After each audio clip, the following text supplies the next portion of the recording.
Alrighty, good morning to all. Happy Saturday, January 5. Hope you guys are well out today. Getting a good start to your week as always. We got some things to talk about today. We got the major winter storm that we could be seeing, a couple winter storms as we go towards the end of next second week of February, or first official week of February, and then the second week of February. Also got the threat for severe weather increasing, as well as the flooding threat down into Texas, Louisiana, Arkansas, and Oklahoma areas, and even into the deep south as we go into of next week. So we're going to kind of hit on all points today. Another good thing, we're going to finally get some rain, guys, in southwestern California where we need it with those wildfires. So that's some really good information that we're going to be getting to those people out there as well.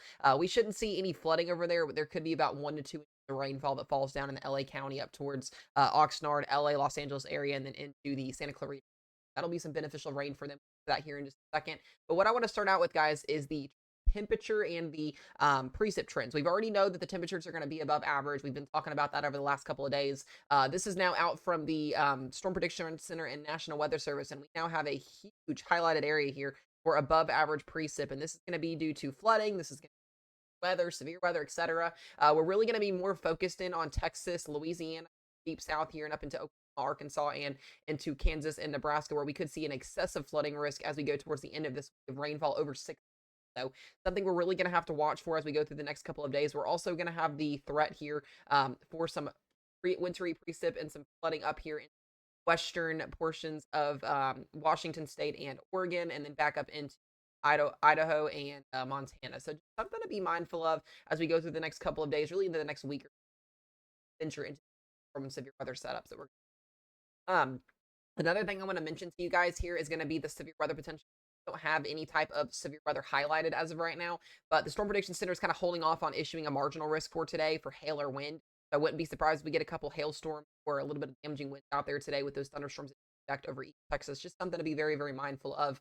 We've also now got an updated risk zone for tomorrow. We've got a big thunderstorm risk tomorrow. I would not be surprised also if the Storm Prediction Center issues some type of low end marginal risk somewhere across Texas or Louisiana tomorrow due to just a little bit of instability that'll be moving. It's not going to be anything wild or crazy. Just have a way to get those weather alerts on your phones. Also, if you're outside, make sure if you have thunder or lightning that you go indoors and don't be as always. And then our day 3 outlook, a little bit of a thunderstorm risk over in California with that rain moving in western and southwestern Louisiana with a thunderstorm risk. So we're not expecting any significant severe weather in the next 3 to 5 days, but it's as we go past that 5 to 8 day period where we could see some type of slight risk or marginal risk issued in the next couple of days for Texas, Louisiana, Arkansas, Mississippi. This is the area I'm really going to be watching closely as we get towards the end of next week with our winter weather event that's going to be to the north of that. But this low typically brings two sides. It brings severe weather and it'll bring weather. And so the Storm Prediction Center is watching Thursday and Friday for the threat of severe weather, just mindful of for you guys down there.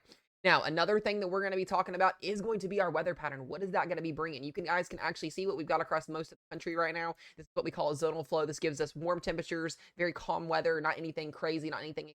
But we've got a low pressure system up here into Canada, and we've got our next big winter weather storm and severe weather maker that's going to be eventually moving into the United States here, or eventually into the Central Plains. It's already in the United States currently.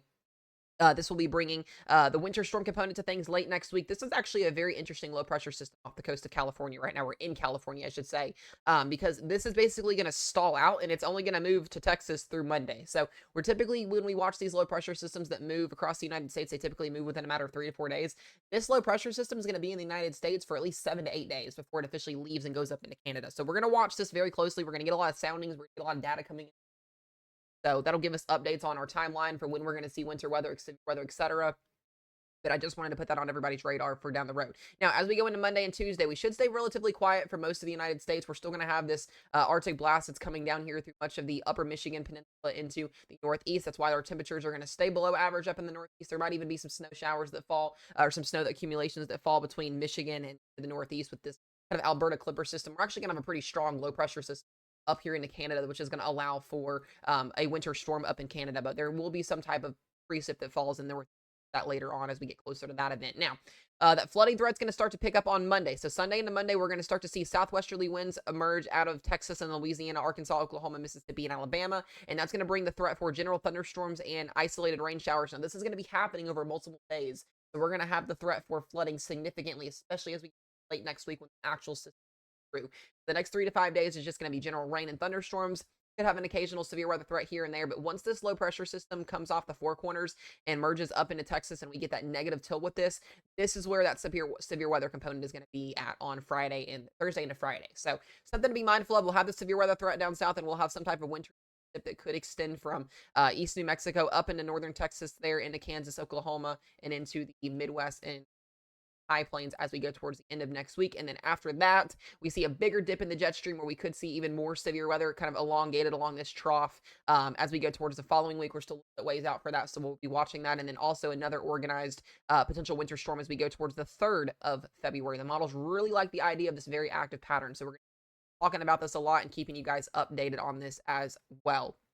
Now, here's what the GFS model has for our precip type. This is what we're going to be seeing. You can see general thunderstorms and showers through tomorrow into Sunday and into Monday. And as well as we go into the work week here, we really start to see kind of a lull in the action on Tuesday and Wednesday. And then Wednesday afternoon into Thursday, we see that low organized. You can see snow in East New Mexico, Colorado here. The actual track of where this low is going to go still quite not to be yet to be determined. We could see snow as far as the eastern Colorado plateau there and into Kansas and Nebraska, but we also could still see snow a little bit further to the north if that low shifts north. So be very, very mindful of that if you're in the Texas Panhandle or Oklahoma. We're starting to see that shift west just a little bit, which is showing us that, you know, we're going to have less cold air in place, which would allow for just snow over the New Mexico and into the portions of eastern Colorado. And then eventually, as that low moves its way northeast and taps into a little bit colder air, we could see a little bit more snowfall over Minnesota, Iowa, Nebraska, up into Wisconsin, and maybe even into Great Lakes and Michigan up there by this weekend. So, and you can see where that organized severe weather threat is going to be at potentially as we go towards Thursday, Friday, and Saturday down south. So a lot to watch over the next 5 to 7 days here,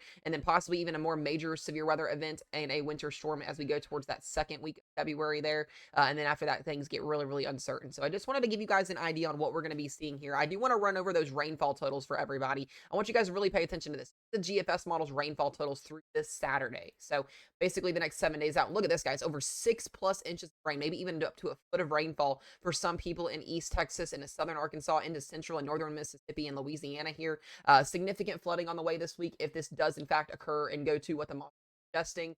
If you're in this area and you are flood prone, you need to have a way to get weather alerts as well as those flash flood warnings on your phone just in case that does happen. You need to have an action plan in place as well in case that happens. But we're going to go into more of this on the stream tonight as well. So be safe, guys. Be weather aware. Have a wonderful Saturday. And I will see everybody else in the next one.